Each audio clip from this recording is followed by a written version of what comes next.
Assalamualaikum warahmatullahi wabarakatuh. Besok sekitar jam 14.00 MK akan merilis keputusannya tentang hasil Pilpres dan tentang permasalahan tuntutan dari Koalisi Nasional Merah Putih. Hasil-hasil dari KPU yang menyatakan kemenangan bagi pasangan nomor 2 yaitu Jokowi JK, bahwa mereka adalah pemenang dalam Pilpres tahun 2014 dan kemudian ditetapkan juga menjadi Presiden Republik tahun 2014. Tetapi sesuai dengan undang-undang bahwa bisa adanya pengajuan keberatan dari pasangan yang merasa dikalahkan, yaitu pertama pasangan nomor 1 Prabowo Hatta. Nah, setelah pasangan nomor 1 menyampaikan keberatan kepada MK dengan saksi, dengan bukti yang nyata, kemudian para ahli-ahli seperti Yusuf Iza Mahendra, Margarito, Irman Putra Sidin, dan para ahli lainnya berbicara serta kemudian menyampaikan fakta dan data bahwa terjadi kecurangan secara masif struktural yang dilakukan oleh KPU, terutama para saksi-saksi yang novela yang berasal dari Papua bahwa tidak terjadi pemilihan, dan kemudian terjadi pula pembongkaran kotak-kotak suara yang tanpa seizin hakim. Sudah terbukti bahwa terstruktur, maka kemungkinan yang bisa kita lihat hakim dari 9 ini akan memutuskan apakah dengan dissenting point atau dengan secara aklamasi.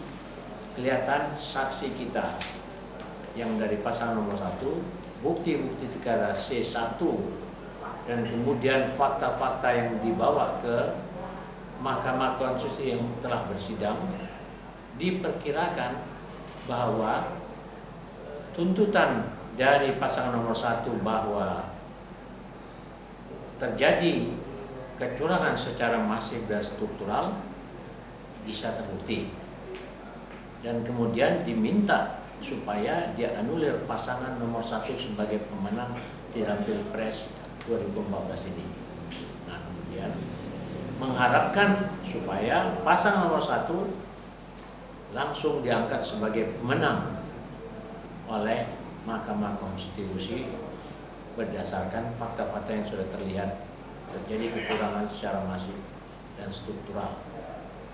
Di samping itu, ada tuntutan lagi, yaitu pemilihan ulang di 200.000 TPS, dan yang ketiga ada pemilihan ulang yaitu di sekitar 40.000 TPS.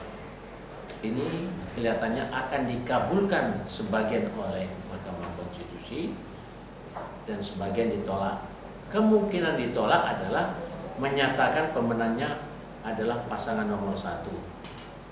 Tetapi yang diterima adalah bahwa pemilihan ulang, penghitungan ulang, dan pencoblosan ulang itu kelihatannya akan dikabulkan berdasarkan data dan fakta yang ada sama kita, dan kemudian data fakta ada pada KPU, data fakta ada pada pasangan nomor 2 itu lebih kuat datanya kita, dan saksi ahli kita adalah jagoan-jagoan di dalam bidang hukum tata negara.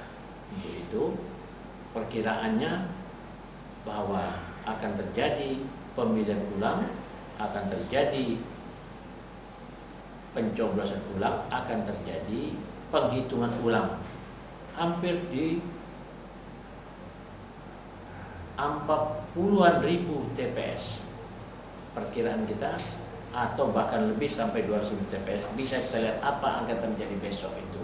Untuk itu saudara-saudaraku yang terlibat di dalam sebagai pendukung pasangan nomor 1 Prabowo Hatta, supaya kita mendoakan keputusan hakim akan adil berdasarkan yang kita ajukan, yaitu dari tuntutan kita, dari para ahli hukum kita. Dan kita bersabar menantikan dengan penuh harap semoga Allah akan memberikan kemenangan kepada kita. Apakah langsung Prabowo diangkat sebagai pemenang atau yang nomor 2 akan dikabulkan dan nomor 3 akan dikabulkan.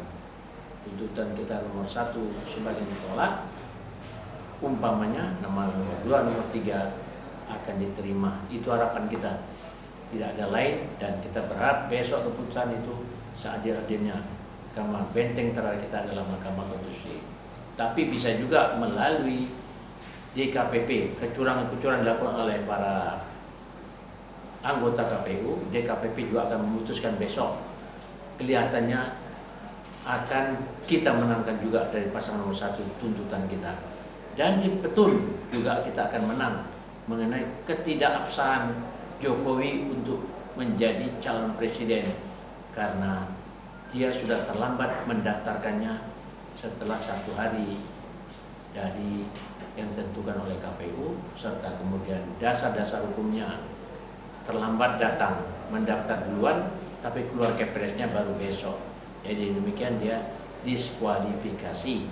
Itulah kemungkinan yang akan terjadi di Petun, itulah yang kemudian terjadi di DKPP, dan itulah yang kemudian akan terjadi di Mahkamah Konstitusi. Untuk itu kita akan tunggu semua keadilan akan berpihak kepada kita, dan kita jangan bertindak anarkis, tetapi kita siap kalau terjadi anarkis, kita harus siap menghadapi segala keadaan, dan kita akan berkoordinasi dengan Kepolisian Republik Indonesia dan Tentara Nasional Indonesia. Sekian, terima kasih. Assalamualaikum.